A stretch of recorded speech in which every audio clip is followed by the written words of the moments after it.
దేశంలో సంచలనం సృష్టించిన హెచ్సియు స్టూడెంట్ రోహిత్ వేముల ఆత్మహత్య కేసు మరో మలుపు తిరిగింది. నిన్న ఉదయం ఆ కేసును ముగించినట్లు పోలీసులు ప్రకటించగా వర్సిటీలో విద్యార్థులు ఆందోళనకు దిగారు. దీంతో కేసును రీఓపెన్ చేయాలని రాష్ట్ర డీజీపీ నిర్ణయించారు.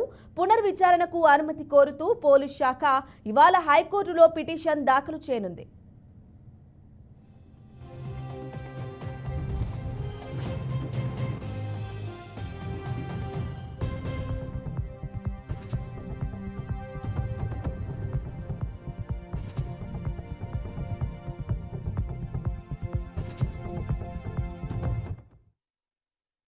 That this campus, which united as one when Rohit Vemula's institutional murder happened in 2016, has to unite again, stand as one force to demand that this report, this atrocious report, is immediately withdrawn, to a fresh inquiry into the role of Appa Rao, Smriti Irani, Bandara Dattatreya is being conducted, and a proper inquiry is conducted on to the investigating officers of this particular case who have gone to great extent to malign Rohit Vemula and the Dalit scholars of this campus.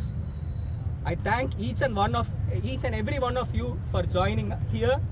Now I say to address the gathering. And we are here to repeat what Rohit has said, to tear off ABP's posters in this campus, to tear off the ideologies of the RSS in this campus, and even his memories has become untouchable for him. So here we are to reiterate what Rohit has said, and personally speaking, how, not just in words, for me personally, I am here declaring